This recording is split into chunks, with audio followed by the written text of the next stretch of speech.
Hey guys, what's up? I'm Erin and welcome back to the channel. Have you ever looked at your investments and said, how much am I supposed to have at this point? Do I have enough? Am I on track to meet my goals?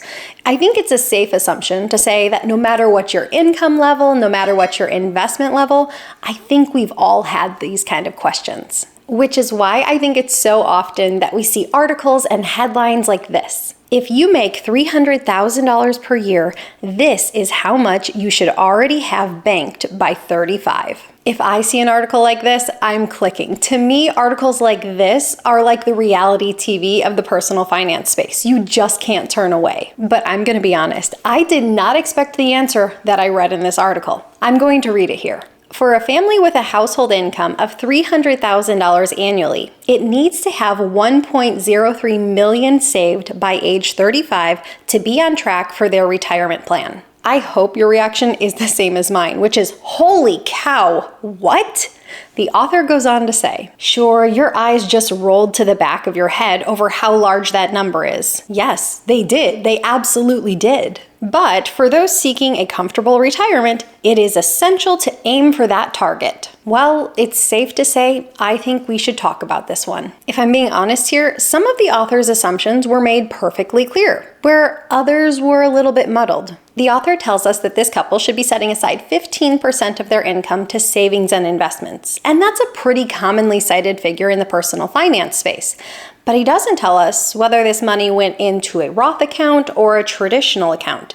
And yes, a married couple bringing home an income of $300,000 a year does have them exceeding the Roth IRA contribution limits if these individuals work for an employer who offers something like a Roth 401k or other similar employer-sponsored plan. They would be eligible to contribute to a Roth because in that situation, to these employer-sponsored plans, those income limits don't apply. I think there's an important distinction to be made on both ends here. If we're talking about contributions of 15% of gross income or 15% of net income, those are entirely different figures. Also, if we fast forward to retirement, if you're taking a withdrawal from an account where you contributed pre-tax dollars, say a traditional account, you now have to pay taxes on those withdrawals, and that's going to make a difference. However, if this money went into a Roth account, you don't have to pay taxes once you make your withdrawals in retirement. Again, that makes a difference. The author does give us rates of return to work with. He says that you can reasonably expect to get something like 6% on an annualized basis in your years leading up to retirement. Then, once you step into retirement, you should expect that your rate of return is a little bit more conservative. Something like 5% would be more reasonable in his opinion. So let's look at the possibility of this. Let's say we have a couple contributing 15% of their $300,000 income to traditional retirement accounts. We'll assume that each couple earns roughly the same income, and so they're both contributing to their respective employer-sponsored plans. That would be $45,000 a year going into investments. And assuming a 6% rate of return to reach over $1 million nest egg by the age of 35, this couple would have had to start investing this amount at age 21. That is quite the assumption, to say the least. I think one of the biggest flaws I see with this assumption, that a household with a $300,000 a year income at 35 needing $1 million in investable assets to be on track, is that it's quite aggressive. First and foremost, most high-income earning households or most high-income earners don't start out that way right out of the gate, right at the age of 21.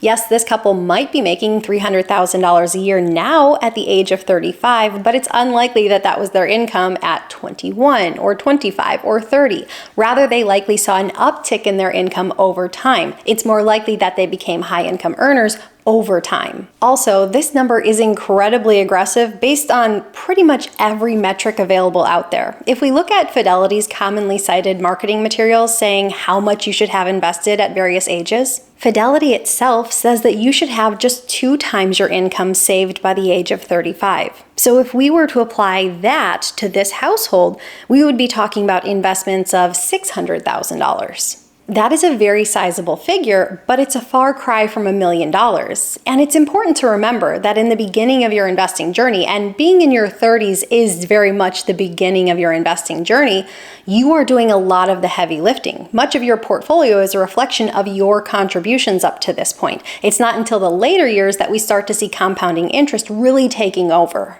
But let's assume that at 35, this household has about $1 million in investments, and we will assume that they continue contributing 15% of their income to investments until they retire at the age of 65, so another 30 years, at which point, assuming they capture that 6% annual return, they would have a nest egg of about $9.5 million. Now, if we were to apply something like a safe rate of withdrawal of say 4% to this portfolio, that would net this household an annual income of around $380,000 a year.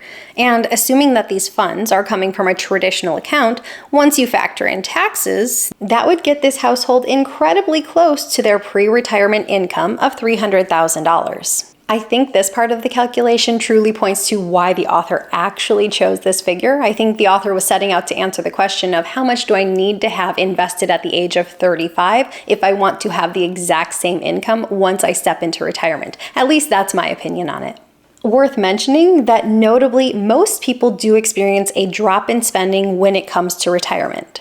So if you're assuming you need the exact same income once you step into retirement as you needed in your pre-retirement years, typically what the research shows is once people step into retirement, they might experience anywhere from a 10% drop in their spending all the way up to a 50% drop in their spending in those retirement years. How much of a drop you experience will really depend on your personal circumstances. Also, the calculations show that the author was trying to get this household to an income of $300,000 net of taxes once we get to retirement years, but that also seems high because during their working years, their income is $300,000 prior to taxes. So we shouldn't need a higher income in retirement. So I would like to attempt to answer this question of how much a 35-year-old should have saved up. I think it's safe to say, in my opinion, this $1 million benchmark for a couple who is 35 years old, even if they're high income earners, is a bit too aggressive. Because I think the main problem is that it assumes this household has been high income earners throughout their entire career or their entire career up until this point. I do think the fidelity rules of thumb on how much you should have saved at each age can be a good general guideline. But again, this simple table does miss the fact that incomes do tend to fluctuate throughout your career. I know a lot of people suddenly experience a big raise at work, and then all of a sudden they think, well, based on Fidelity's table, now I'm behind with my savings and investments. Don't have that belief. You got a raise, you should celebrate it. Just continue saving and investing.